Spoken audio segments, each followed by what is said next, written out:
presence of viral molecular genetic material, antigen tests for the presence of viral proteins. And then the antibody tests are the tests of, that determine whether your body has detectable antibodies. So, Mr. Chairman, so as a follow-up, if the bill language were amended to cover diagnostic tests, would that be something that would be useful, and how much would it cost? I mean, what would the tests run for? Like, are they $70 a test, or how much are they? Do you want to jump in? So the way, Mr. Chairman and Dr. Harris, the way in Representative Stith, talking to the Department of Health Director Johansson a little bit earlier, when it talks about provide COVID testing tests at this point, that's what they're referring to as the PCR or antigen tests. And to date, from 2020 to date, we've spent about $100 million on testing, on that type of testing. And they're about $100 a test, depending if you're high risk, once to twice a week. If you were a long-term care facility or something, you'd want to test one or two times a week. If you were standard employer, it might be once every 2 weeks. Did I do that right? Mr. Chairman, Representative Larson, yes, the higher risk levels you are, that diagnostic sort of screening testing, so regular diagnostic testing is a recommended strategy to help prevent infection in the workplace. To give you some idea, there's a variety of types of tests. So those antigen tests are usually rapid point of care tests. We've been paying about $5 each for those types of tests versus then the laboratory-based PCR tests we've been paying about $150 for each of those tests. So would you, Mr. Chairman, would you say that again? Which ones were the $5 a test? Mr. Chairman, Representative Larson, the antigen tests, the type that we've been purchasing. Those are the ones you get in the mail and spit in it and send it back. Mr. Chairman, Representative Larson, those are actually the ones usually in a provider's office, although they are available for at-home use. It's a shallow nasal swab. You stick it in a little cartridge, run it for 15 minutes, and you get a result. The saliva test, the Volt test, are a PCR Those are test. $5. That's not what the local folks charge for. It's probably about $250 or $300. Yeah. Okay, and so then I think, Mr. Chairman, in the conversation, it's kind of one of the point, Representative Stith, that you brought up that we've been kind of debating, and it's leading to a question for you, Dr. Harris, is the need for the antibody test. And you made a statement there. You said if you've got a good antibody test. So can you help us understand what you mean by that? Are there different? Is it like dark chocolate? There's different qualities, or? Mr. Chairman, Representative Larson, there are quite a few antibody tests that have been authorized by the FDA at this point. They do have limitations. There are some that will detect antibodies to one specific target of the virus, but not to the other. And so in some of these tests, vaccinated individuals will test negative on these antibody tests. And then there's also a distinction between, do you have antibodies circulating versus whether your immune system is primed to respond to the virus. And so these types of antibody tests can't necessarily tell you that. You could have circulating antibodies, but the rest of your immune system might not be able to respond. And then also the opposite, you might not have circulating antibodies, but the other types of your immune system, like the cell-mediated immunity, are ready to respond.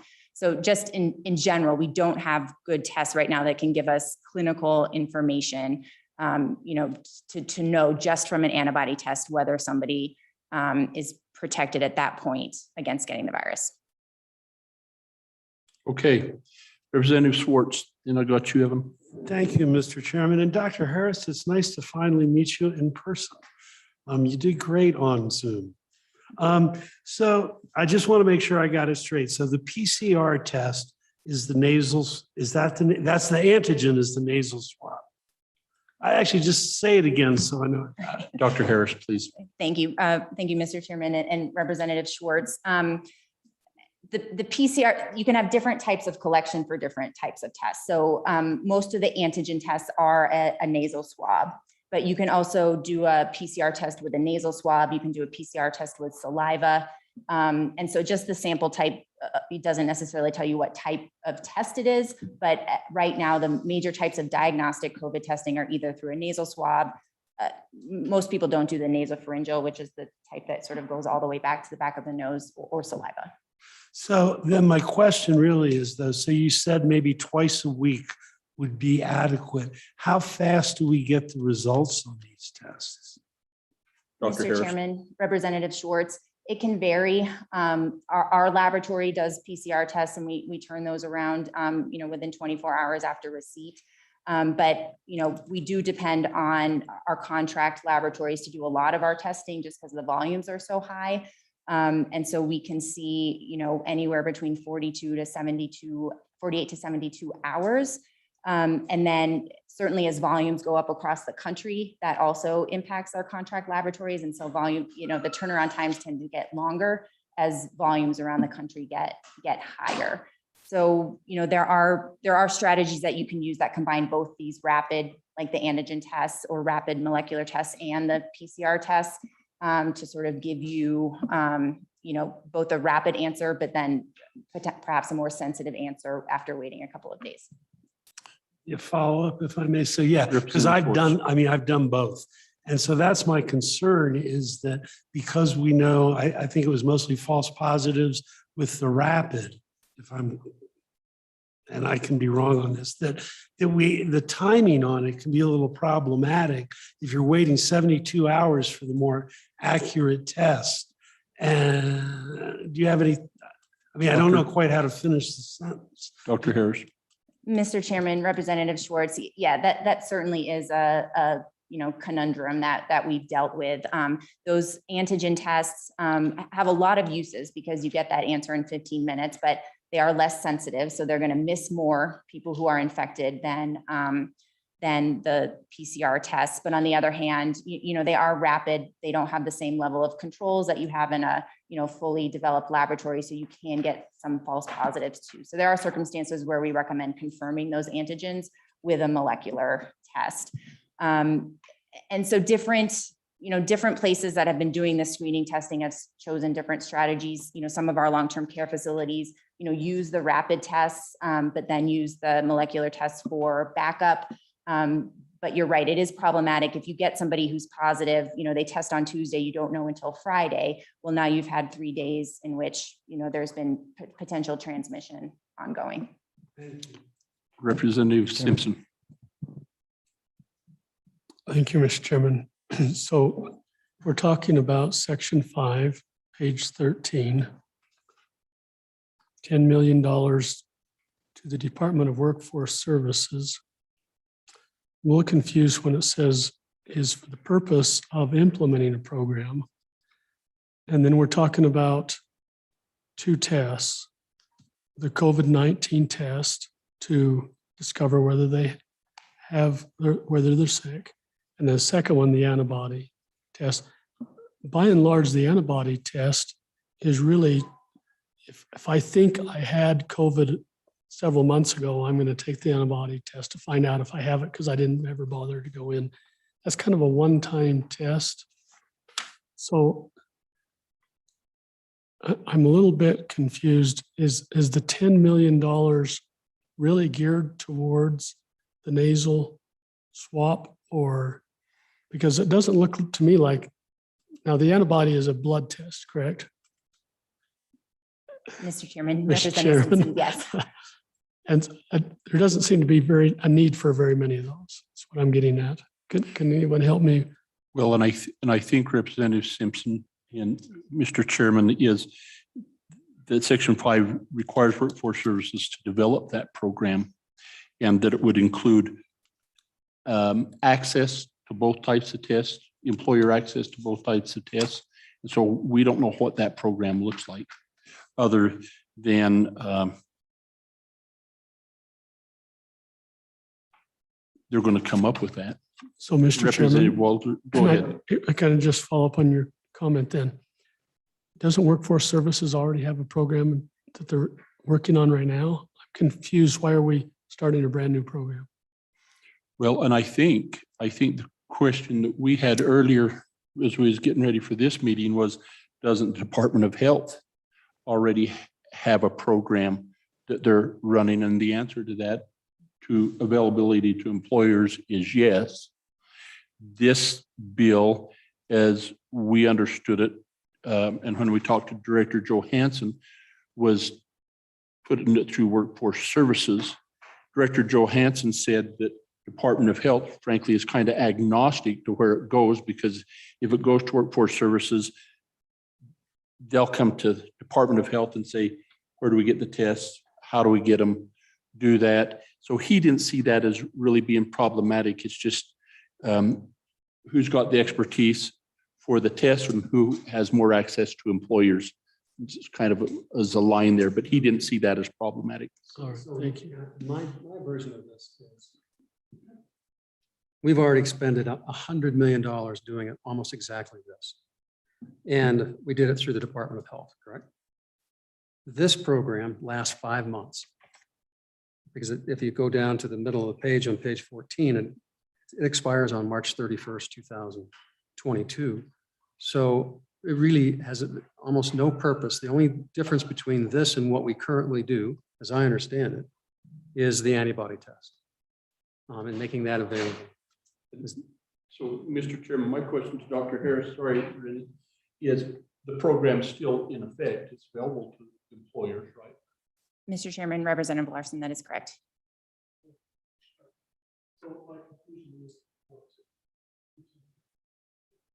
Rennie, go ahead. Thanks, Mr. Chairman. Rennie McKay, Governor's Office. I think the one difference is that what we don't know is because the program that the Department of Health has been running has been voluntary. So if there is a certain standard of number of tests that came out from OSHA, so to not participate in a vaccine mandate, but to use the testing alternative, or to look at that, there will be some set number of tests per employee per time period. So that could change our burn rate on that existing program. But I do know we've got tests available today that businesses could grab. So you would be having two things come together. So, but if this law passes, then you're going to have to make, you and Department of Health are going to have to make a determination of how many tests that may be, a reasonable estimate. You got to order the test ASAP in order to cover it, I presume. But that's going to happen whether or not we give you 10 million or not, number one. And number two, you're already, if it requires more than 10 million, then you'll just take it out of ARPA dollars and your discretionary spending because you have to do it. So that my point is that if this is implemented, if we take out the assigned to it, it's not going to make any difference. And so in that sense, none of it's really necessary. Go ahead. I mean, you're next. Thank you, Mr. Chairman. Going back to the testing, just so I can, this is what I think you just said, and I'd like to confirm that. We learned how to say that yesterday from the good chairman on the Senate side. This is what I think you said, that the antibody test really doesn't tell you a whole lot. That's my first question. Mr. Chairman, Representative Walters, that is correct as of now, and it is not recommended to do antibody tests at regular intervals, for any purpose. So the purpose in, Mr. Chairman, follow-up, the purpose in this bill of the antibody test and why we would provide it is if you take the antibody test, and I'm going to paraphrase the bill here, if you take the antibody test and document to your employer that your antibody test shows you have the antibodies, so you should be immune, theoretically, then you would not be required to be vaccinated to continue your employment with that employer. That is the purpose in my read of this bill for the antibody test. But if I understand what you're saying, that having that antibody test, having it show that you have the antibodies really does not protect your coworkers or anyone else from catching it and whatnot. So by providing that and doing the antibody test is really of no great significance other than you can say, woohoo, I did it. Mr. Chairman, Representative Walters, that's correct. The information that those antibody tests give you does not impact the recommendations for vaccination. Everyone is recommended to get vaccinated regardless of what those antibody tests show. Go ahead, Clark. Mr. Chairman, and this is almost the identical question that Representative Walters just asked, but if you can quantify it, let's imagine you have three groups of 100 people. The first 100 is fully vaccinated. The second 100, they've had COVID and got over it. And the third group are people who've tested for antibodies. And let's imagine that all 100 of these people test positive for antibodies. And then let's imagine that each of these groups is all equally exposed to the Delta variant or whatever is out there. Number-wise, any way to know how many on this 100 and that 100 and that 100 will actually get COVID? Is there any way to know that? Mr. Chairman, Representative Stith, I would say overall the answer is unknown. There is clearly there is clearly natural immunity that after infection that you have some protection against COVID-19 for a certain amount of time. The time we use now is for 3 months. It could be longer than that. Unfortunately, the data with Delta show that that probably shortens the length of the time.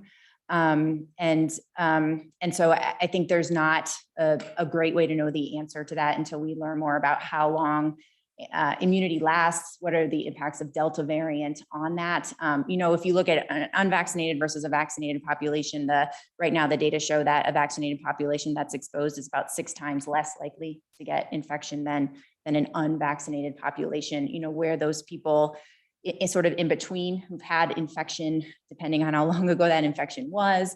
There's some evidence that the more severe the infection, the better your immune response. I think right now there are a lot of variables and we just don't know the answer. Yeah, the answer is everyone should be vaccinated. Mr. Chairman. Go ahead. So, Mr. Chairman and Dr. Harris, so then the question or the comment that we see and that we deal with in this conversation is, I've had COVID. I have this natural immunity that now I'm invincible. And I say that facetiously, by the way. But your pushback is, well, you might be immune, but it's perhaps on a limited time. And that even though you've had it, we would recommend vaccination because you will be vaccinated for a longer period over what your natural immunity is. Is that said accurately, or if not, make it so? Mr. Chairman, Representative Larson, no, I think that's correct. I think there are data that show that, vaccination, protects you from reinfection better than, a previous infection at about a rate of 2 times. I think there are variables with infection, such as how, what your immune response is to infection, how severe that infection was, that may impact your immune response. We know that we've seen that even with some of the vaccines, are starting to need to give boosters because immunity does not last forever, or at least it wanes over time. And so with all of those factors, you're correct. Vaccination is going to provide a better immunity, protect you more than infection alone. Go ahead. Thank you. I have 2 separate questions. You have the bill in front of you? Just on page 13, line 22, it refers to COVID tests. Should those be more clearly stated as diagnostic tests versus just COVID tests? Because then we go on to talk about antibody tests and strictly asking so we get the language right, so that, I've never was good at taking tests in school and always failed them. So I wouldn't want to fail a COVID test because I'm not good at taking tests, So should we use a more refined term for tests is my first question. Mr. Chairman, Representative Walters, I do think it would help clarify to say diagnostic tests there. On 22, Yeah. My second question, this is just so I can be better educated on the whole virus in general. Could you tell me other diseases that you get vaccinated for, that if you get it and don't ever get vaccinated, that your natural immunity is not as strong as your immunity provided by the vaccine? If that question makes sense, because that seems to be odd that your natural immunity would not be a better barrier than the vaccine would provide. And so what other diseases out there is that the case, or are there any? And again, this is my own edification, is why I'm asking the question, not to be argumentative. Mr. Chairman, Representative Walters, it's a good question. For a lot, for a lot of our vaccine preventable diseases like measles, varicella, we don't recommend vaccination if you've already had infection. I think coronaviruses are different. They, like influenza, we get a vaccine every single year because the virus changes. Certainly we're seeing that coronaviruses change. We're seeing that immunity wanes over time with coronaviruses in this, unlike some of our other vaccines like measles and varicella. And so I think with those factors, just plus data looking at, infection for vaccinated people versus, people who have gotten infected, that we're just seeing that higher level of protection, looking at the data.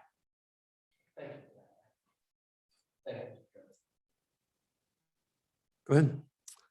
Dr. Harris, do you have a member of your staff in the other committee meeting that's just debating this bill right now? We don't know what questions they're asking. And I mean, the health committee? I'm just saying we really ought to share her. She needs to be in the other committee answering questions, really, because the. So her senior, Mr. Chairman, her senior administrator Stephanie Pyle is in labor and health, engaging on them, but I believe Director Johansson is in the minerals meeting and will be able to provide similar testimony to them. And we went down after we kind of had this discussion before we met. I went down and got with Chairman Greer and said, this is kind of what we're, particularly on this paragraph where there's this appropriation, kind of shared what had been revealed to us and to where we could kind of be on parallel paths and share that information. So, Mr. Chairman, I do have another question. Any more questions for Dr. Harris? Nope, I have a question for you. I'm not sure if this is a question for Dr. Harris, but in section 4, where we get into the stipends, how do we, there's $20 million for a stipend that could max out at 1.5 million. So it's at 14 stipends roughly, if we max out. How do we determine what the stipend would consist of to any particular healthcare provider? So first off, Mr. Chairman, if I may, Representative, that's 1.5 million per healthcare employer. Yeah, I used the wrong word. Thank you. Right, up to 1.5. right. And then Rennie, I think if we could go from there and maybe have you share with us what you shared. Yeah, on what before we that, could- I want to be able to let Dr. Harris go. I do have a question. And did you listen to the testimony that was going on this afternoon from Wanda? So I'm curious if any particular information that was testified to that was just basically that you said you'd like to explain that because it was inaccurate, or you had something that you would say this ought to be corrected just so that the record's accurate. Mr. Chairman, thank you for that opportunity. I think I would make one point first, that while natural immunity certainly provides you with some immune protection, the risk of that, however, is of course adverse effects from the virus itself. And the risk benefit profile of the vaccines is so favorable to the vaccines compared to infection with COVID that achieving immunity through the population through vaccination rather than infection, which is going to cause a lot of morbidity and mortality, that would certainly be my recommendation. I think another point that was made was about how these vaccines are different from other vaccines and that you can still get infected. No vaccine is 100%, except for potentially rabies post-exposure prophylaxis. But if you look at measles vaccine, for example, the recommendation used to be 1 dose of measles vaccine. That's 95% effective. Well, we started seeing outbreaks even with that level of effectiveness. So we boosted it up to 2 doses of measles vaccine, and that's 98% effective. So no vaccine is 100% effective, but you are much less likely to get infected with COVID-19 if you're vaccinated. And you are certainly much less likely to require hospitalization and to die if you've had the COVID-19 vaccines. And that's true for all 3 that we have available in the United States. And, while infection could still go on, if we're all protected from severe illness, then that's okay. That's the point. So I think I think those are the 2 points I'd like to make. Okay, any further questions? Thank you so much for coming over. Go ahead.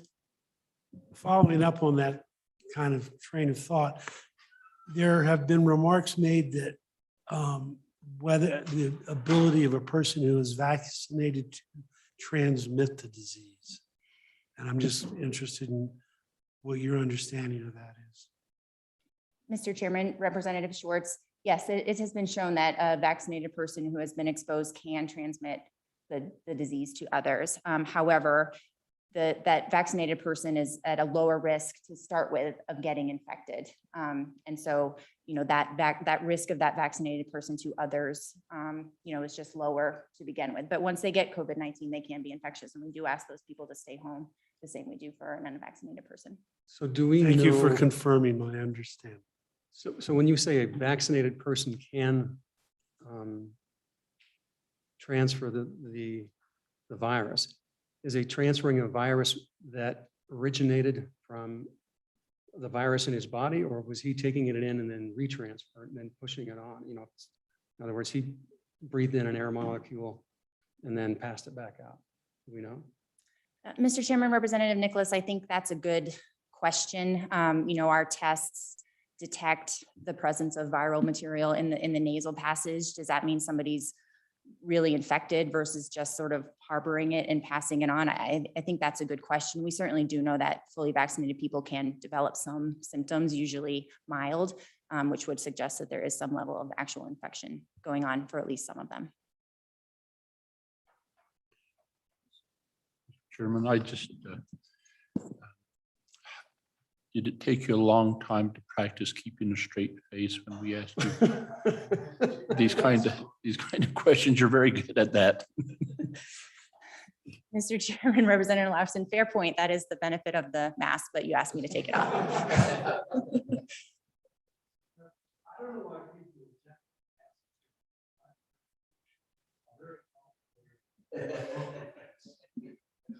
Okay, thanks for being here. Appreciate it. Thank you. Are you headed someplace? Are you headed down with Stephanie or? Mr. Chairman, I probably was going to head back and watching the various meetings to see where there might be questions. You might, to Representative Simpson, you might see if you can give your director some help down in minerals. Mr. Chairman, I will. Help, Mr. Wizard. Chisel, chisel. Thanks. Okay, Rennie, help us out with this. Section 4. Yeah. What we need to know is the need for the monetary amounts in House Bill 1 and the other ones as well, but we're starting with the, well, is that the 20 million? That's initial. Or 1.5. For stipends.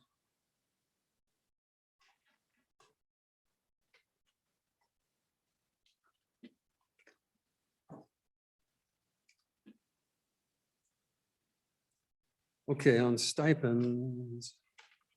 So, yeah, and let's just start with section 4. What we'd like to know is how much money of health, of CARES and COVID and other have been made available to healthcare providers to address workforce incentives and healthcare workforce shortages. And Mr. Chairman. There's 20 million. Yeah, actually. you're correct. Yeah. The 20 million for this section is found on page 12. Yeah. Goes over to for that. So in other words, we're taking 20 million to allow stipends to be paid to providers to help cover impacts from COVID and particularly healthcare worker shortage. So just tell us what is being done and has been done and what you intend to do on that front. Mr. Chairman, as we discussed, was that only yesterday? This actually is the same amount.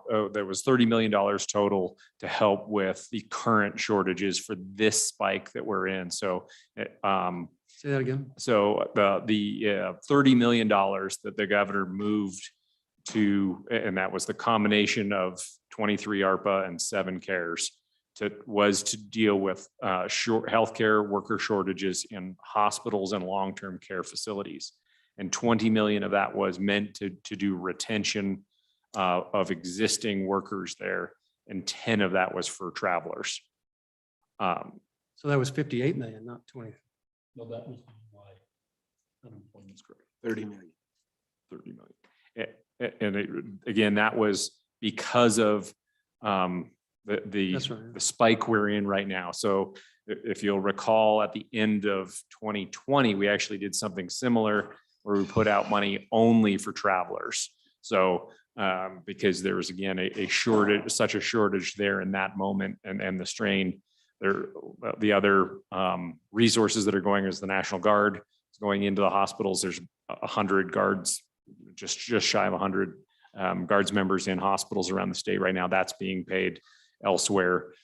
So those are all the things we're doing in this moment for the shortage. I think I was trying to explain that the travelers contract is for about 13 weeks is what that 10 million would cover. Go ahead. Thank you, Mr. Chairman. Mr. McKay, just backing up just because I couldn't write as fast as you were speaking. 10 millions for traveling nurses. 20 million was for, and that's my blank. Retention of base employees is what you. Mr. Chairman, that was for essentially nurses down. So we did recognize and we did allow the hospital or the long-term care facility some flexibility to especially address what might be their most critical area for retention. So say some of them, if it was all RNs, that's where they needed to focus, but correct, not in the administration. We really wanted this to go to people who are providing the care, or, you know, when we're also talking about the janitorial staff, you're talking about other people who work in that space, but not admin. Thank you. And not doctors. Yep, the difference here is on the top of page 12. These stipends are for healthcare providers that do not impose a COVID vaccine mandate as a condition. Meaning that if you did impose any type of mandate, then you're not eligible for it.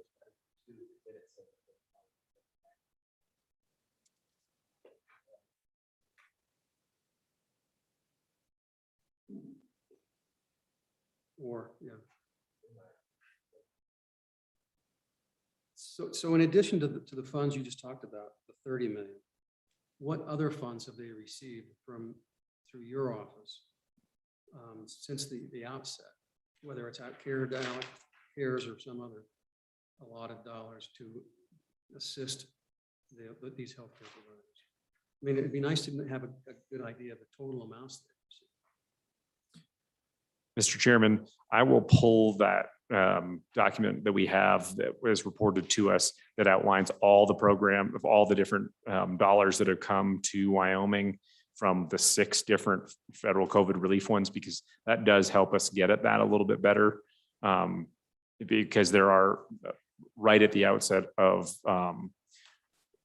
the CARES Act, I believe it was a provision in the CARES Act, could have been one of the other bills very early on. There was a direct payment to providers, so we didn't even touch it. But through the governor's office and through the legislation that passed during the special session, that was where we put that roughly $65 million into the healthcare system. And that was, some hospitals were doing that for the negative pressure rooms, and some of them were doing it for staffing. So there was a variation depending on what the facility requested via SLIB and the Office of State Lands. So directly through us, that could have been used through staffing retention, it would be part of that 60 million.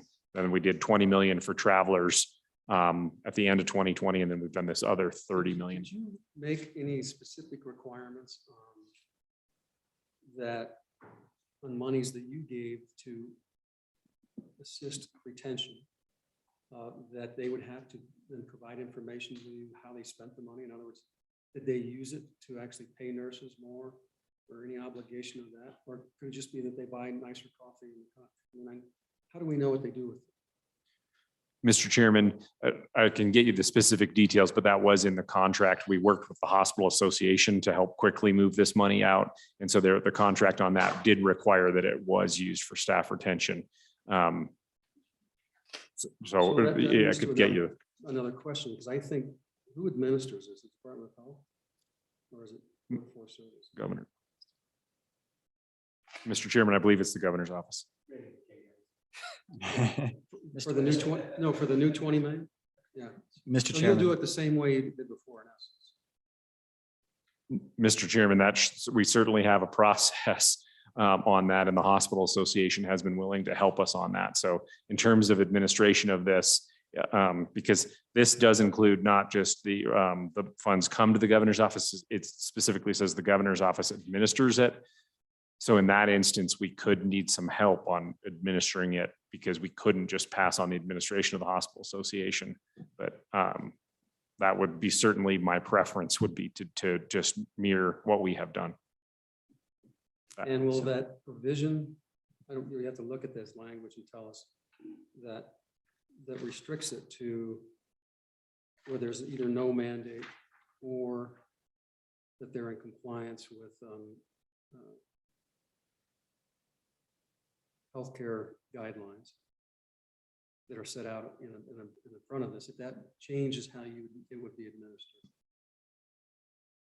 Because if it doesn't change how you administer it, then it's not necessary. That's my point. So we just need to know. Or if it'd be something easy for you to administer it by complying with section 2A and 2.3. Does that make sense? While you ponder that, do you really think that the governor's office or the Department of Health needs more money at this time? Or if there was no money in this bill, does that change what you can get done? Kind of twofold, or you can answer it however you get the gist. Mr. Chairman, I was hoping that I expressed this well yesterday, but Chairman Perkins' questions maybe led me to think I wasn't. Yesterday, you said if you need another 20 million, you're going to take another 20 million. That exactly. So we have the authority, but we think if this hospital crisis and the staffing shortage continues on, even on the path it's on right now, we would have the authority that you granted through 118 through ARPA. We think we would address this. It is, I wish we were spending more money to invest in our future, but we will address the crisis as necessary.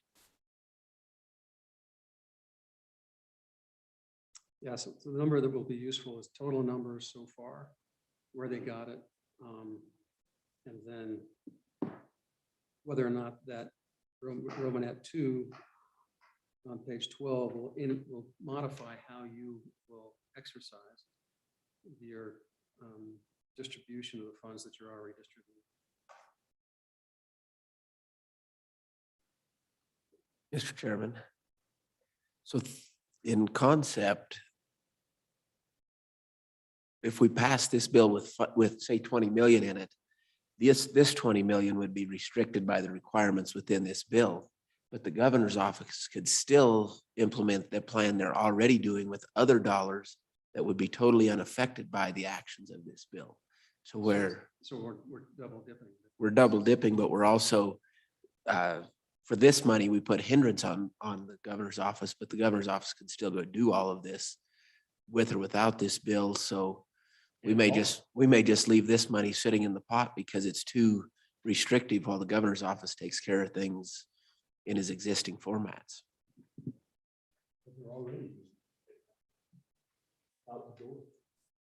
Mr. Chairman, but in that same line of thought, you would leave in the 1.5 million stipend? Because that is kind of a new offer, on top of the old offer. Or are you talking about pulling out the How stipend did you, too? let me follow up on that. Rennie, how do you decide how much goes to who if you got a pot of 20 million? Mr. Chairman, we were working to try to address a quick crisis. So we put together a formula working with folks from the long-term care community, the Hospital Association, and the Department of Health. And we came up with a formula related to beds. And because there's a connection between number of beds and patients, so that should give you a kind of an indication of how many staff there are, so that it would be commensurate. And then because long-term care facilities have a different staffing ratio per beds, we adjusted it for them. So we were trying to target so that there was kind of an equal number of dollars going to each staff in both long-term care and in hospitals, recognizing that they're staffed slightly differently. Mr. Chairman. Go ahead. And so the language in this bill extends who would be eligible for health significantly. And so with what the governor is doing right now, they went hospitals and long-term care facilities. Currently working with the Department of Health to evaluate perhaps budget total to address the other healthcare providers or people that are in similar situations, to address the same type of issue. In this bill, it says eligible healthcare employer. So that's going to include all the above, plus dentists, plus, right? Is it a dentist, a healthcare employee?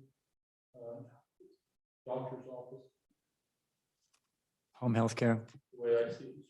So I think that the governor's approach right now is kind of focusing on what they think the most urgent needs are. This expansion who can qualify for, if I'm seeing it right, yet is restricted in how it can be have to comply back. Section 2.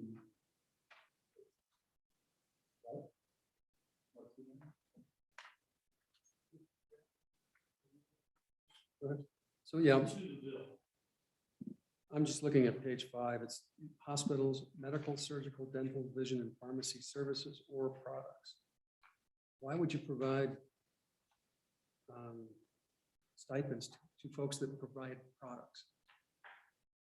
You know, that suggests that if you provide eyeglasses to somebody, or you manufacture eyeglasses, that you qualify. That just doesn't make sense to me.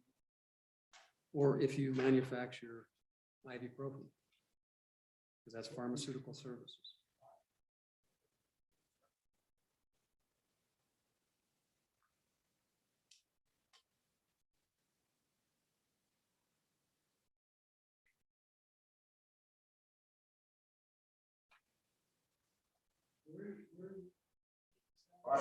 Bottom of page 4, in the definitions.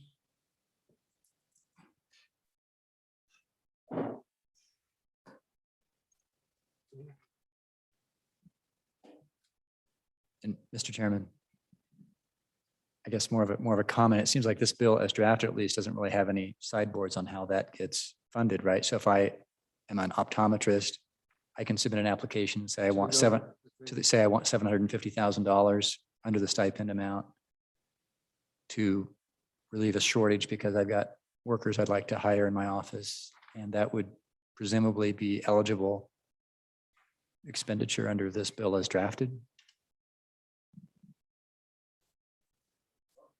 Yeah, it's just odd to me. Well, not only that, but a product intended to cure, diagnose, treat, or prevent. And that's aspirin. It could be bourbon. So it definitely treats it. Bourbon.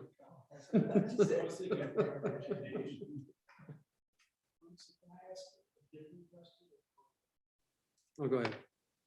So there's a stipulation here about if the recipient of the grant does not use it in the authorized fashion, they have to repay it with 5% interest. And I'm just curious, had you been doing that all along with the programs you've been implementing? Mr. Chairman? No. We ran audits on the business council grants, but on these hospital ones, no, and certainly on the audits, there was no 5% penalty.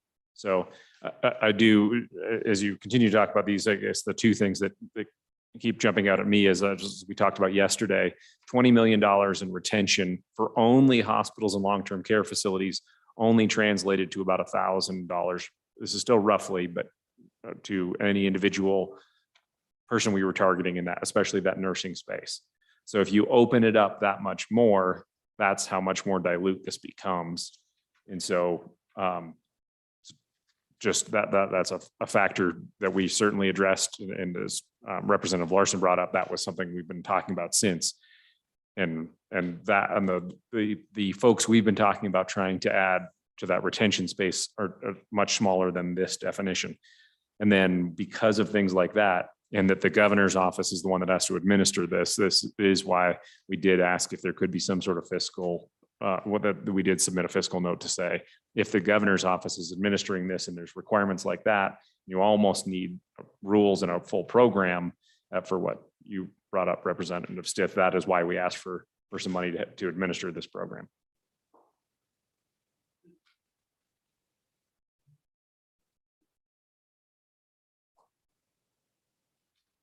So has your office reviewed the language on that we're talking about and made any conclusion on whether or not you'll have to do something differently? Mr. Chairman, yes, we view that this would be different than what we're doing now. In what way? Mr. Chairman, first of all, we'd be administering it, which is different. So we were able to do a kind of a pass through to the hospital association to help them. So that was, I mean, you could still use the hospital association to administer this. Mr. Chairman, I would like the word governor's office administering than stricken, but that's just That's on page. me in particular, perhaps. Do you have a better word?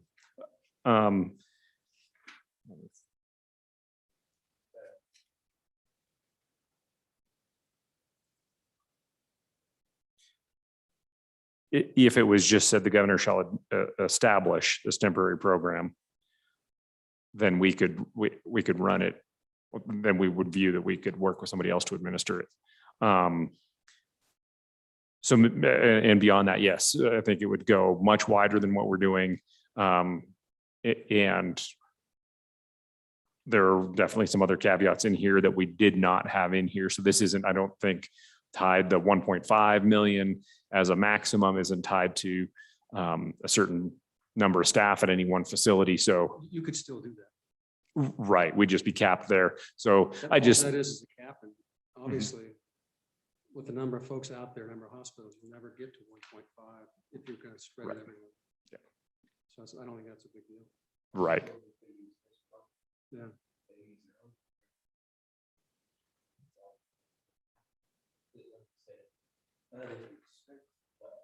So, but actually, it does make sense just to strike B, because they've already got a program, they're already administering it, and they've already got a mechanism to establish who gets what. So it would simplify it if we just strike B.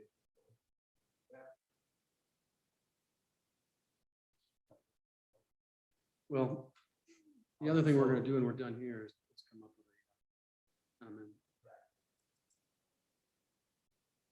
So by the way, if you have amendments to this, specifically, can you let us just email them to us, and then we'll incorporate them into an amendment we might put together. Absolutely. Okay, anything else on this? So, I mean, honestly, I think we can almost strike section 5, or maybe tailor it in an amendment, because it's already happening.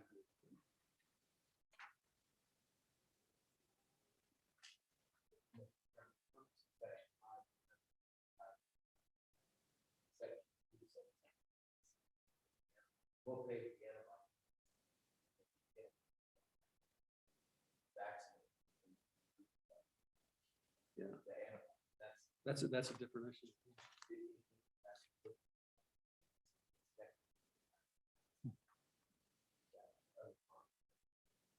I'd say I agree. Yeah.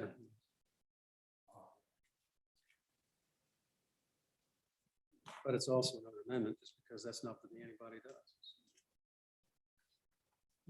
Okay, anything else on this bill? We ready to go to? Mr. Chairman, Well, we can wait. Do we need to talk with Rennie on the other bills first? Yeah, that's connecting.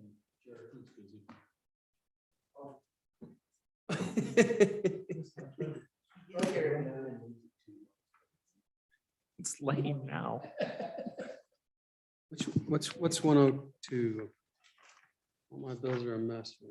102 is federal COVID mandates, and that's $1 million. So 2 and 6 are appropriations for legal. Or 2 and 9, I'm sorry. Yeah. Go ahead. Thank you, Mr. Chairman. So we're on 1002. I think you have a copy of that, Rennie. On page 7, line 19, that section 4 is where we get into the appropriation. And it's $1 million general funds for the governor's office for funding legal action.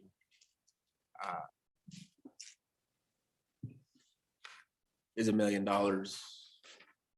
enough, too much?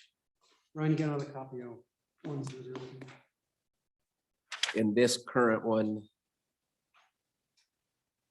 it allows for that funding to run through June 30th of 2024. 7. Page 7. So the question, is that too much, not enough? What, just give us a broad overview. Thank you, Mr. Chairman. Just what I think want to make the biggest point is that the Attorney General's office is very active right now in preparing the litigation against the federal overreach. So with or without this, the Attorney General will be moving ahead. Could there be some additional costs that come up? We certainly don't want to create the impression that it's free to do that. It is extra work, but it is a priority to the governor and the Attorney General. So that work is underway. And we're very prepared because we do anticipate the OSHA rules, for example, the ETS from OSHA could come very quickly, and we're prepared. As we look ahead to the next couple of months, I think the factors that could incur costs for us would be, though probably the most expensive thing would be expertise, if that was needed for us to hire expertise to help on those cases. And you don't really know exactly where they're going to go because we still don't know what the OSHA ETS is or the CMS rule. So those could add costs for us. And then there could be costs related to getting staff at the Attorney General's office licensed to practice in other states if that's what's necessary for the legal strategy. These aren't huge costs, but I would say that to help clarify that this work isn't free, and if there's you're willing to support it, something like $250,000 would be a great number to move ahead. And then by the time you all are here for your budget session, if that appears to be that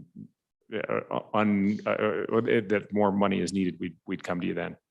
But we should have a couple of months of litigation under our belts by then to give us a better indication.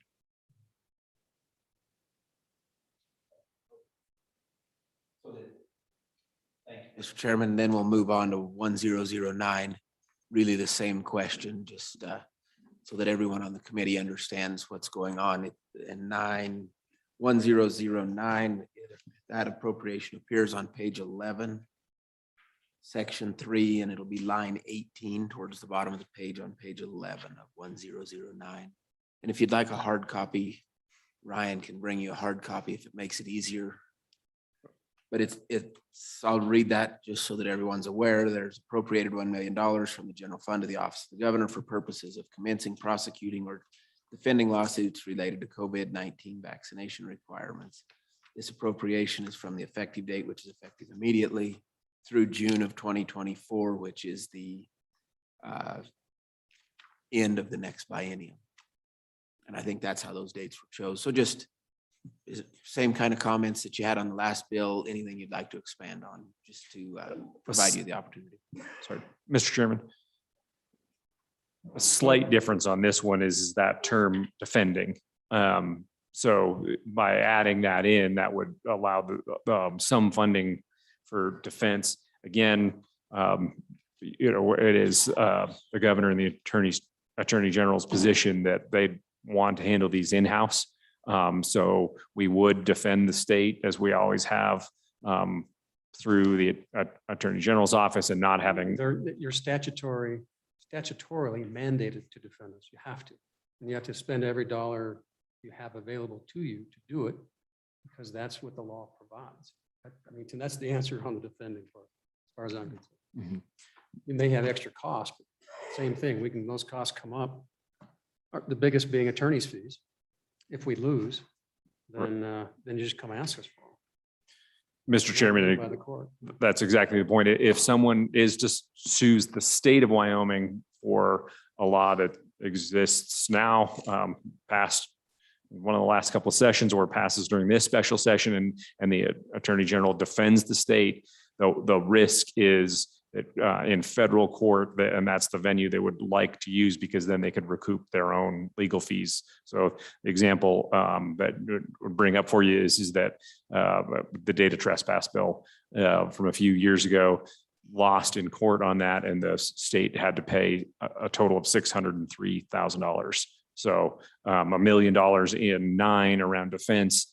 That would be what would really be the costs. Again, can sometimes be a small amount of travel required to do defense, but that I believe in that instance, inside the $603,000 was $20,000 of travel costs for. So that's what the attorney general's office paid. The rest was to pay their legal fees, and since they won, so that would be the situation I think that we just want to be cognizant of. It gets better. Okay. So my question then, Mr. Chairman, is we have 2 bills doing similar actions. Is it reasonable then, committee, to say that we appropriate maybe $250,000 regardless of if 2 bills are passed or if 1 bill is passed? Just putting some money in there for them, but they're trying to do the same thing. Give me that one-eyed glare. Sure. No, it seems that they do slightly different things, since they may need a separate pot of money in the second bill just because of the defense cost issue. And to double check, both of these are general funds, aren't they? Not. I mean, the question is, should we make it the same 250? Because they'll be able to come and get more in March. Just a drop of a hat. They're pretty simple. But I think we make the same 250 for now. Nothing's going to happen. We're not going to be expected to pay anything between now and. My point would be, Mr. Chairman, my point would be is that we make it 250 sum total. If both bills pass, it's 250. If just one passes, it's 250. it kind of complicates the bill, because you got to stick that cornball language in each one. Maybe we just reduce it close to 250. Okay. Okay, Rennie, anything else? You want to stay?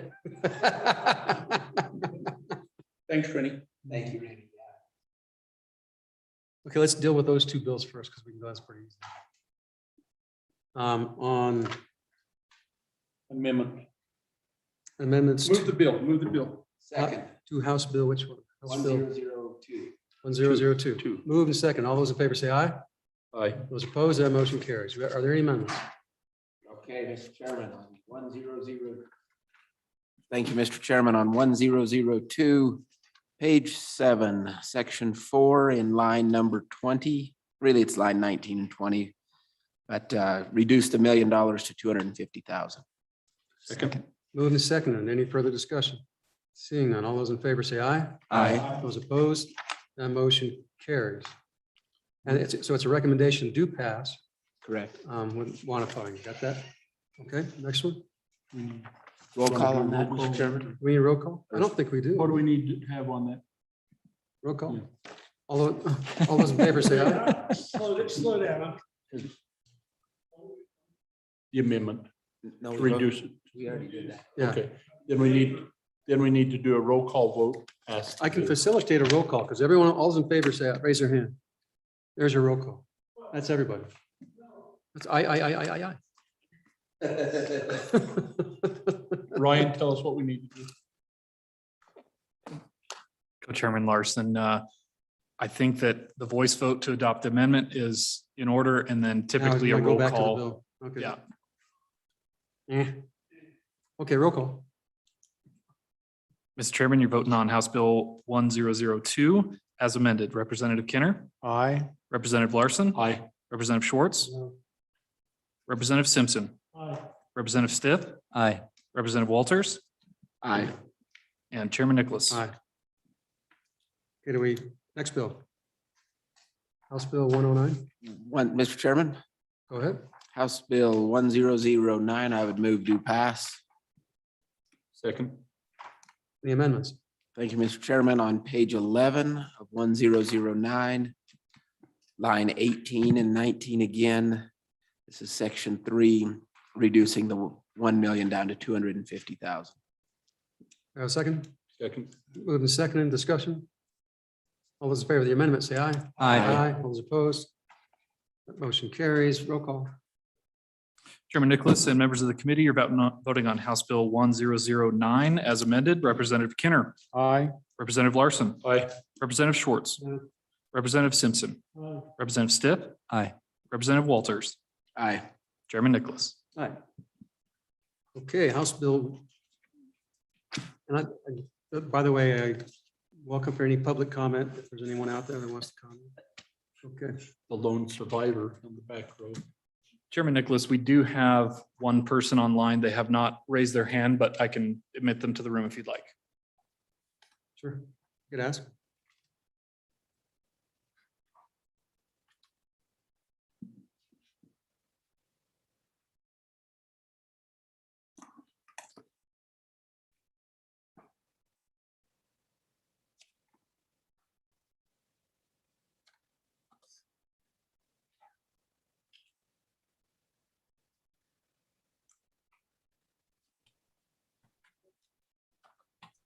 What's that? No.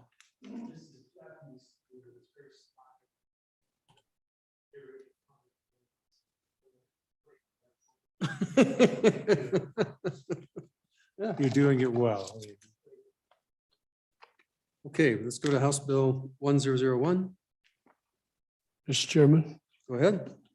can I share a couple statistics with you that I think has a bearing on this bill? Okay.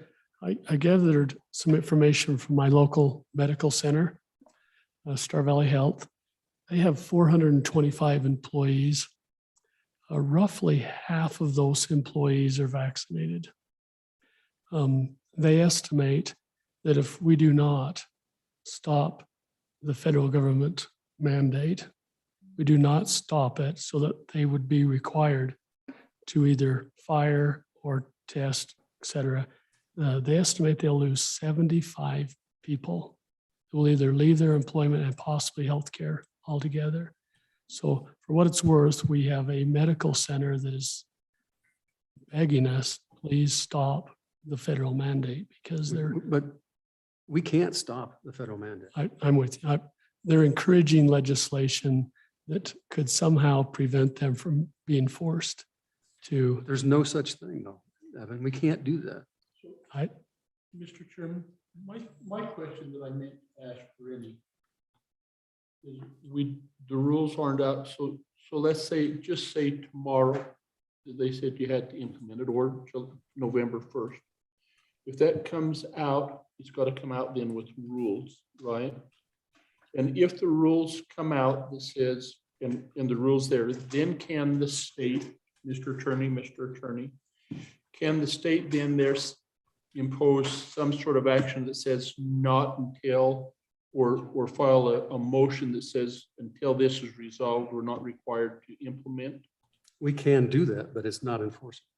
It's not valid because federal law will supersede whatever we do. So, Mr. Mr. Chairman, and the Chairman, remedy, I think, would be to go to federal court. You get in front of a federal judge and you ask for a stay. You ask for an injunction to stay the implementation.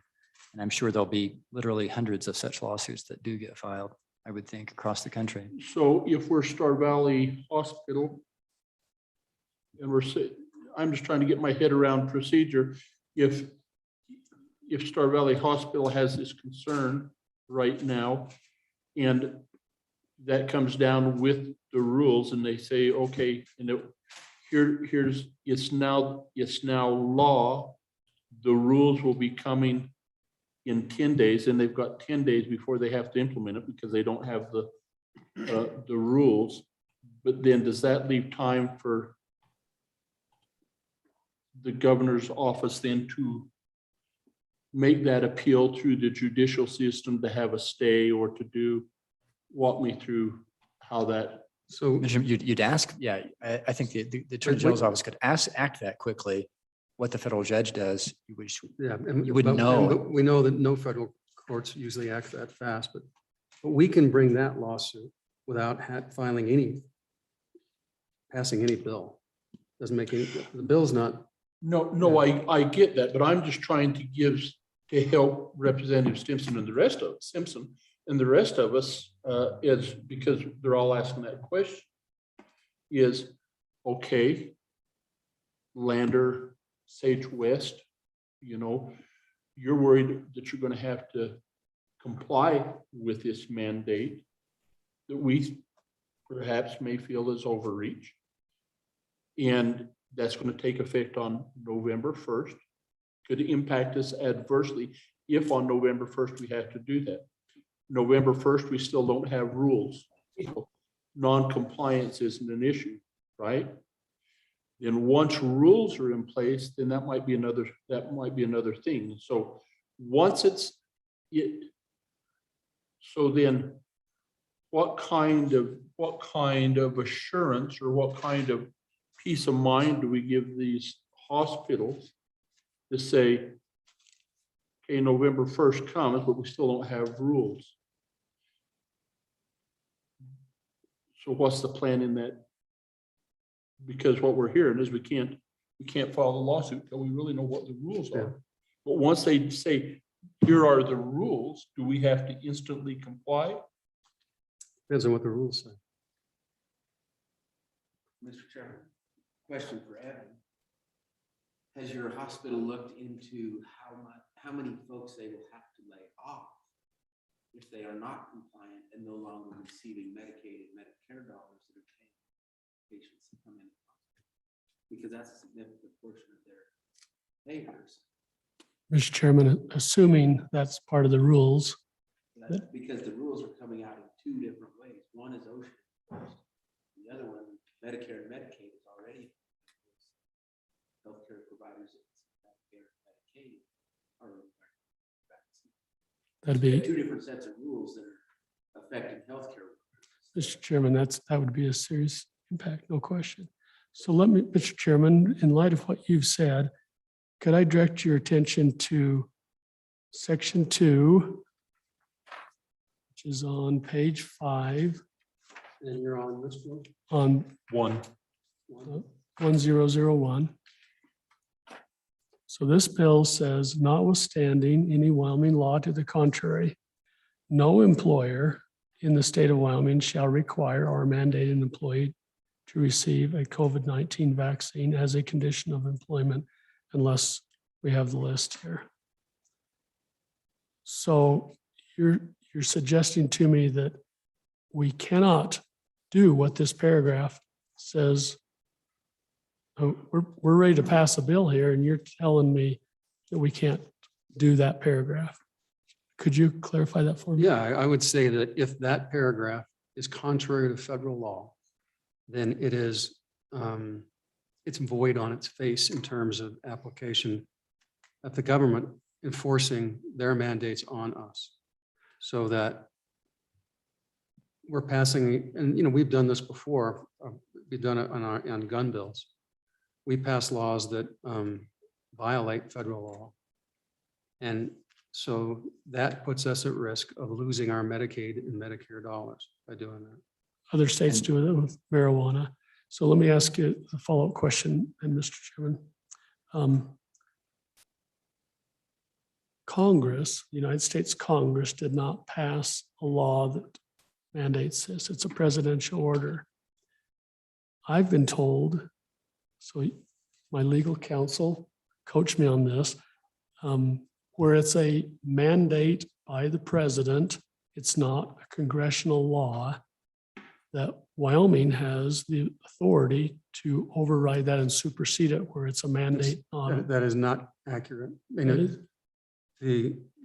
number one, these are rules. These are rules promulgated at the directive of the president that are issued by an agency, no different than DEQ or anybody else. And those rules are the equivalent of law as they're applied to the states.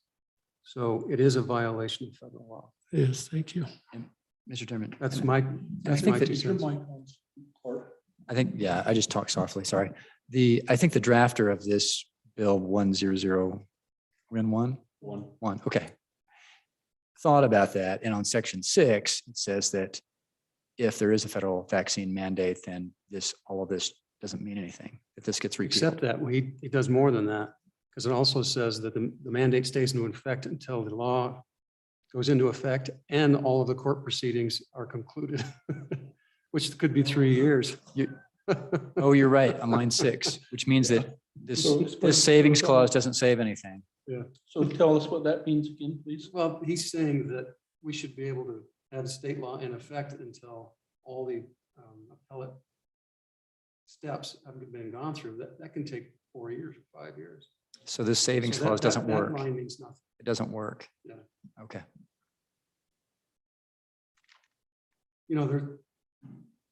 Anyway, that's my interpretation from a legal standpoint.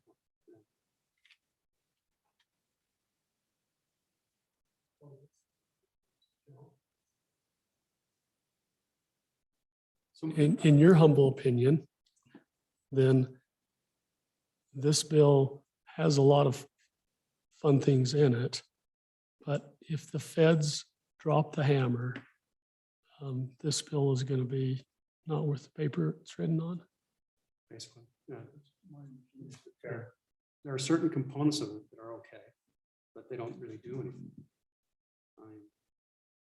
The other issue that I think happened last week,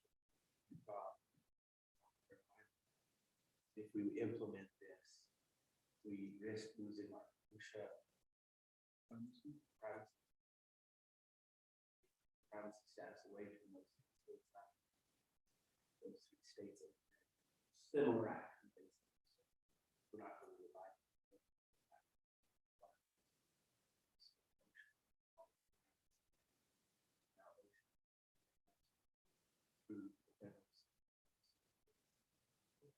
Yeah, to put Wyoming to this, really the language that says in the ocean contract, in the privacy will be equal, greater than or equal to ocean standard. A rough.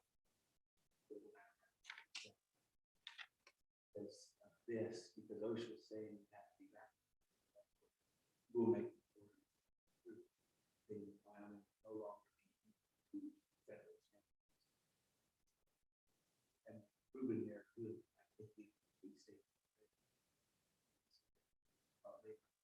Well,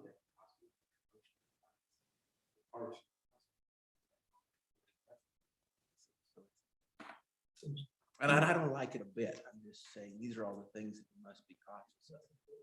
Yeah, Mr. Chairman. And so remind me, Evan, does that hospital there in Afton have a nursing home attached? Yes, it does.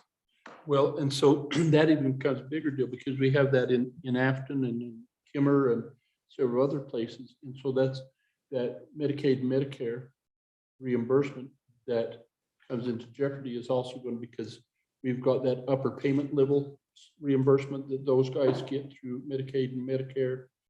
And so it's not just going to be the hospital patients, it's going to be their long-term care patients. It's going to be a big dang deal. So And I've got, I mean, did you go into more depth with your discussions with the administrator? For example, if there's a vaccine mandate, but with reasonable testing, are they still going to lose people? I mean, how detailed did they go into? Yeah. If they're mandated to have 100% of their employees, he believes, and this is the COO talking, he believes he's going to lose 75 employees. If it's the other way around, I don't think he'll lose any employees. There's No, not my a question sentiment. If there's a vaccine mandate, but there are reasonable exclusions, religious, that type of thing, or regular testing, so that they don't have to get vaccinated as long as they comply with reasonable exceptions. I'm sure they're going to put that on the table. A lot of our population, so I think a large percentage of the employees are members of the Church of Jesus Christ of Latter-day Saints. And the leader of our church has come out and endorsed the vaccine and said we should all get vaccinated. And please don't use the church as an excuse not to be vaccinated. So I don't think the religious clause is going to be Well, except, very effective. religious is a Every broad single term, week. because you can take Catholicism, which I'm familiar with. You can be very pro-abortion or very anti-abortion, and the church allows both. So it's not like they're going to kick you out, but it's a personal religion. Good point. Good point. Yeah. So I'm sure they're gonna, if they're mandated, I'm sure they're gonna play all those cards and try to keep as many employees as yeah, they'll do possible. whatever they can to accommodate Yeah. those that don't want to get vaccinated, I would presume. I would think so. And that was one of the biggest problems with Banner, because they wouldn't initially disclose what type of exclusions or exceptions they have. And now they say they're allowing all the exclusions, but then there's suggestions that some hospitals are treating it differently, administrators. One more tidbit for you on the traveling nurses. I talked to an HR department of a hospital, and they're charged $95 for a traveling nurse. That includes, and then the company that brings the nurse is an administrator, in between person. They pay for their lodging costs out of the 95. So we're roughly, I've estimated that around $20 for lodging costs. So the actual company is paid about $75 per hour. And then they cream their profit off. And so for what it's worth, a traveling nurse, it appears, makes about double of what they could in a regular, but it's not the hundreds of dollars that has been suggested. Yeah, so. Well, they have a company that does that. Nurses are coming from everywhere. Yeah. Okay, let's go back to the bill and finish it, and then we can continue on this conversation. Mr. Chairman, Go ahead. I would move do pass for House Bill 1001. All those in favor say aye. Aye. Those opposed, that motion carries. Any amendments?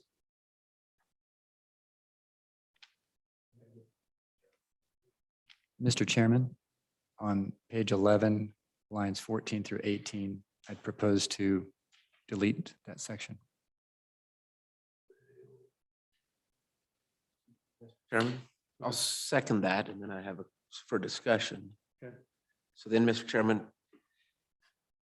is the 1 point, because this is a re-referral or the essence of a re-referral, do we have the authority to change the amount or eliminate the amount of each stipend?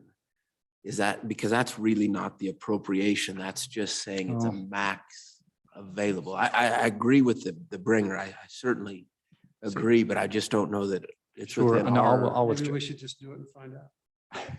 No, I can withdraw the amendment. It just seems, yeah, maybe we just focus on is the better course than just to focus on the top line numbers of the 20 million and the 10 million? I asked the question for debate. I certainly agree with the bringers, the amendment. The bringer and what he's doing in his amendment. I just asked the question of, is it really in our purview? Is this is a re-referral? Well, and yeah, I guess the answer is that we're going to put together an amendment other than this one. At least I am, that whoever wants to help me work on it. And in that amendment, we'll take this out. So I withdraw the amendment for now. Okay, next. We've got the 20 million on page 12. So the issue here is we know that just this week in a B11, they just did 30 million to do almost the exact same thing as opposed to the 20 million. There's a little difference in the only difference is that broader definition, right? Mr. Chairman, I would make a motion, Go ahead. page 12, line 21 and 22, to reduce that 20 million to 5 million. And if I get a second, I'll explain my theory here. Second. So thank you, Mr. Chairman. Because the governor's office is already doing this, and we only have until, this money comes from the ARPA, and we only have until 2024 to spend this, because the requirements of this bill are more stringent than what the governor's existing program is. I'm afraid that we will end up leaving a pot of money sitting out there unavailable or more difficult to utilize. And so having less in this account that's tied to these restrictions of this bill, it makes sense. I would rather have the governor with full flexibility to address the same concerns as he is already addressing. And so that's why I lower that amount to just 5 million that would be available, while also recognizing it does increase the number of folks that it could go out to. I think the governor could also expand that the folks available as well in his program. So that's the theory behind the amendment. We'll see if I can start out Move with a a second. All those in favor say aye. Aye. I mean, I'm not, just, Okay. but from what Rennie said, because of how this money would be administered, they're never gonna use it. Right? Yeah, no, I'm just, so it could be zero. I mean, really, it wouldn't matter. Well, I don't know if that's quite what we said, but they don't need, they don't. No, I'm fine with it. Well, Stefan just so up, so we'll get into this in a little more detail because he can give us better numbers than what Rennie had. But the problem is that none of this is needed because they're doing all this now, and if they need more money to do what this is advocating to do, they'll do it. And the governor has the authority to expand this to dentists, and if they want to, but they're giving it to those they think are in the greatest need, and they're in the best position to make that determination. So that's another amendment, I think, other than just taking money away. Yeah, that's what I mean. So let's go to page 13. This is the 10 million for the COVID testing. And now let's let Stefan come in and tell us what he's doing on this and the differences, because this is also probably going to be another amendment we have to do to take out the antigen thing or the antibody concept. Come on.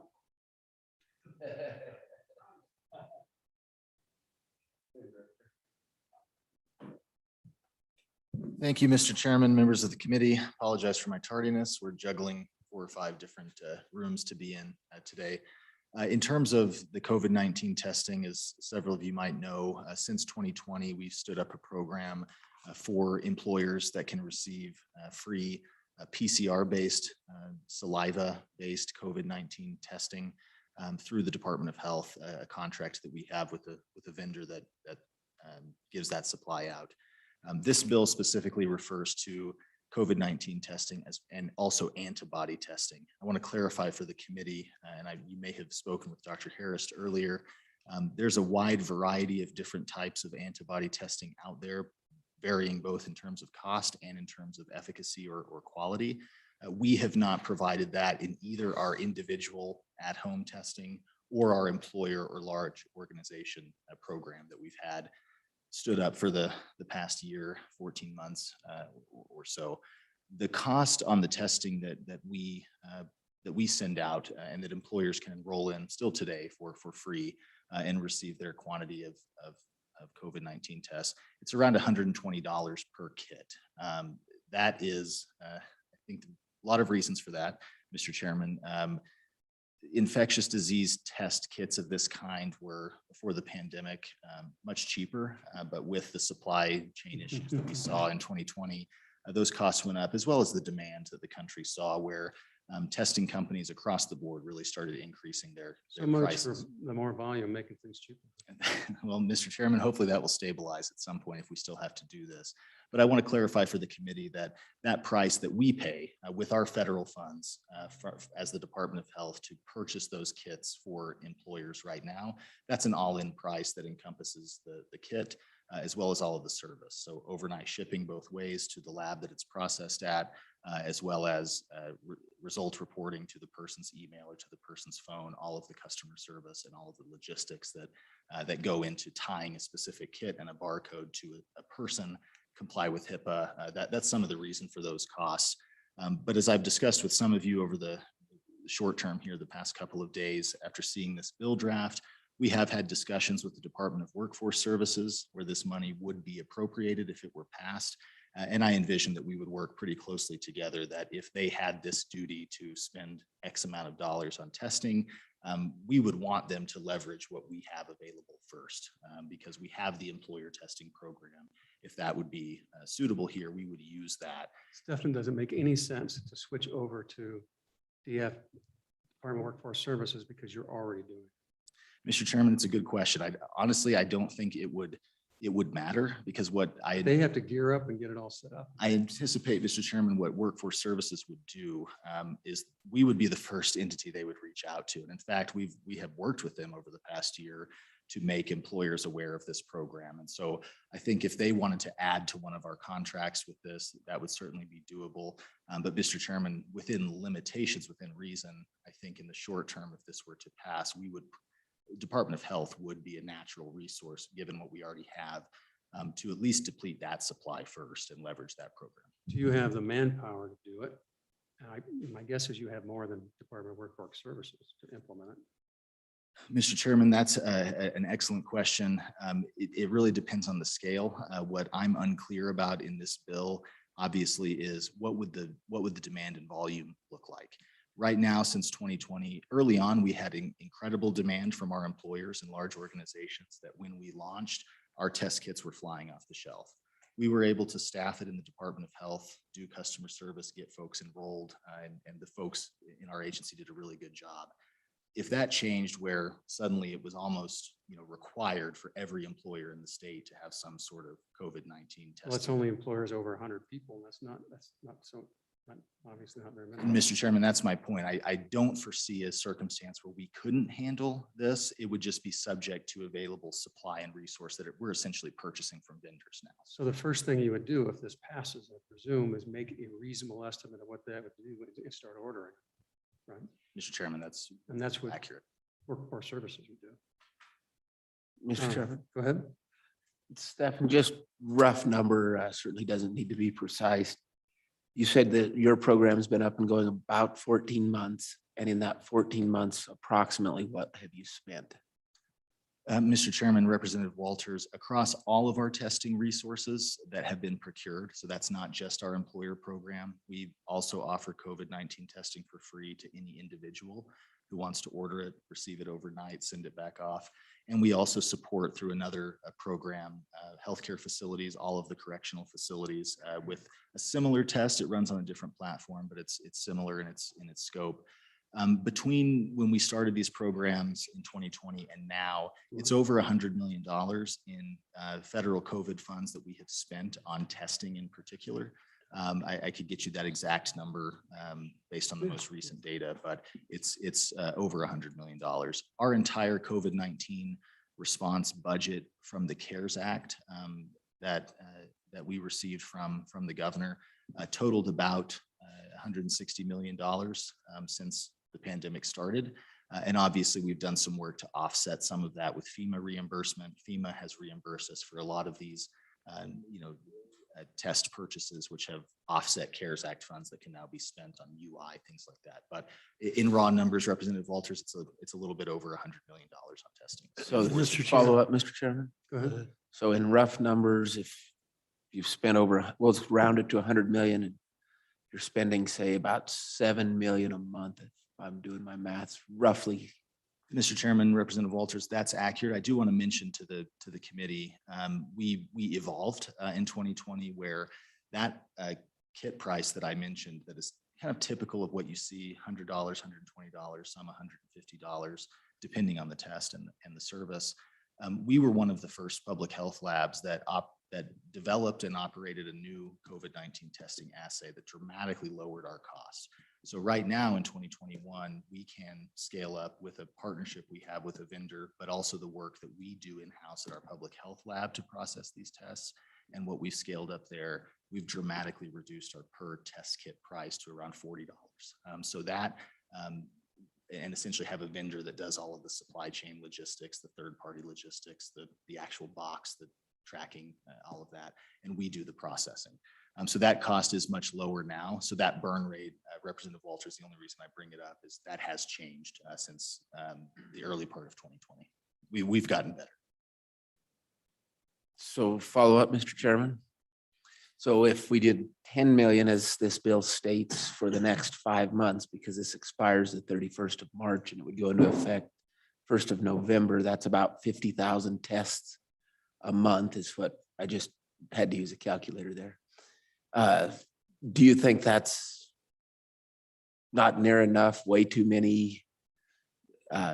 This would really be focused more towards employers requesting them. So based on, and again, I know you don't have the numbers in front of you, but you kind of have a gut instinct of what employers are requesting. Are we requesting 50,000 tests a month? And do you think there would be an uptick in requests if it was to subvert or to not be, to be able to avoid a mandate, that there would be more people wanting the tests? Mr. Chairman, Representative Walters, it's a tough question to answer, obviously not knowing the details of the federal mandate right now and what that timeline will look like. I think in terms of the volume that we have, even if it were supplemented by funding that would come through a bill like this, I think we could largely support testing volume that would be demanded. That comes at the expense of the long-term sustainability of that program. And obviously we never intended to be or wanted to be doing COVID-19 testing in 2021, God forbid in 2022, but here we are. So we're trying to spend those resources wisely. I think where we see the impacts of COVID most in terms of facilities is obviously in long-term care. Our state facilities like the Life Resource Center, congregate care settings, we want to make sure we have enough volume for those facilities for corrections, because that's where we see really some dangerous outbreaks. But I think on the employer side, through this calendar year, I would struggle to say we would be in trouble to not be able to support that demand. So just to come up with a different standpoint, Stephen, if there was $0 here and just a mandate, and then you go to the governor essentially and said, this is how much money we need, the funds or any other. Mr. Chairman, my understanding is that this appropriation comes out of those funding sources anyways. I might be mistaken there, but yes, you're right. If we were mandated to do something and we depleted our resources on our employer testing program and the policy decision was to get more, then yes, those discussions would happen just like that of how we spent CARES Act funds, how we've spent ARPA funds on provider relief. It would undoubtedly unfold that way.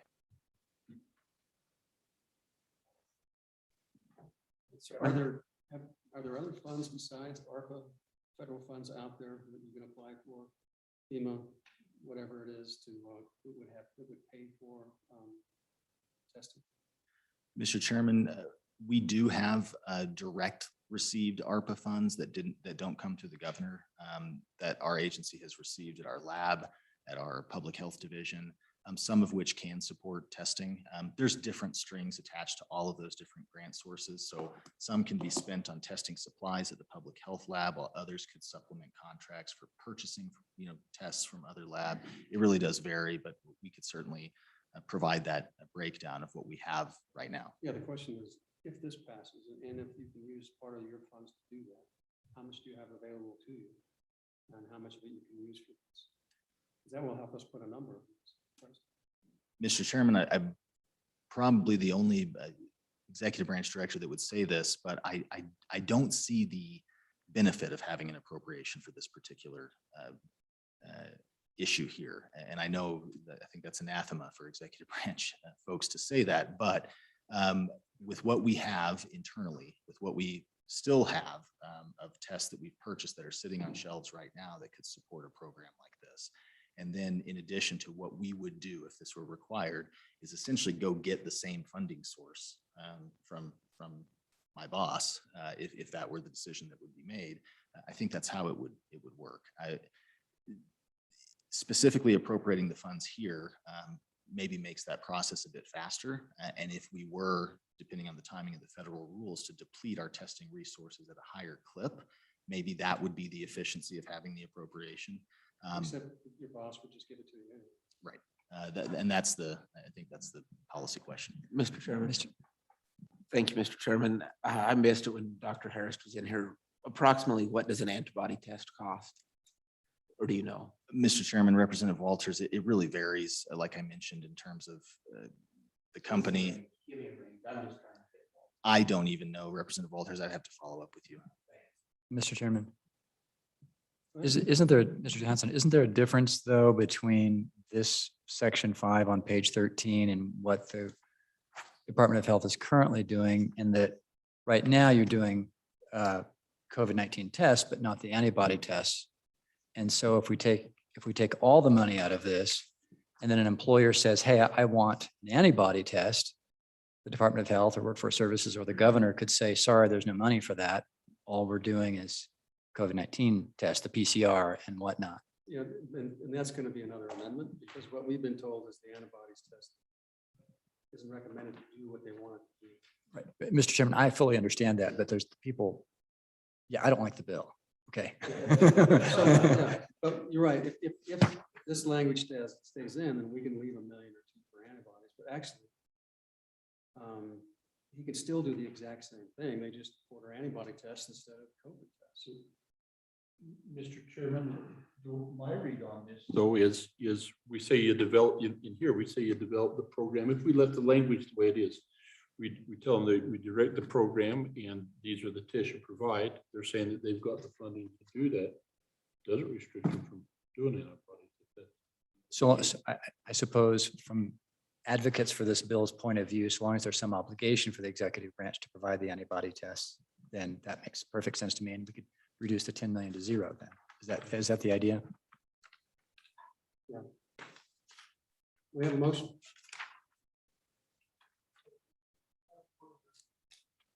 We have another amendment. Mr. Chairman, Please. I'll have some fun here. I would like to make a motion on page 13, line 16 and 17 to reduce the 10 million down to $1,000.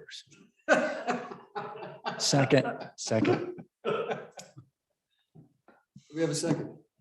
Second. Yeah. So, Mr. Chairman, the reason I leave a little money in there is just to make sure that there is an indication that this is a worthy program, knowing that there's other funds available. Oh, no. Barely. Did you say barely? Question? All those in favor of the amendment, say aye. Aye. Those opposed? That motion carries. Okay, I'm back on the bill. Any more amendments? Roll call. Mr. Chairman, members of the committee, you're voting on House Bill 1001 as amended. Representative Kinner. Aye. Representative Larson. Aye. I'm sorry. Representative Schwartz. No. Representative Simpson. Aye. Representative Stith. Aye. Representative Walters. Aye. Chairman Nicholas. Stefan, if we could get materials before we hit the floor on this bill, it talks about just like a bullet point thing, a problem with antibody testing, and that and that the CDC has recommended that it shouldn't be used for diagnostics or necessarily its efficacy on what, even if you have the antibodies, it is not all that valuable in terms of whether or not you can be a spreader, that type of thing, so that, because if we can then, if there's an amendment to get rid of that out of there, we've got the data. And like a one pager of doing that, so we can Yeah. really say it easily, concisely. Don't use those big words Ali uses. She Okay. was very good, by the way. She really. Okay, we will stand in recess.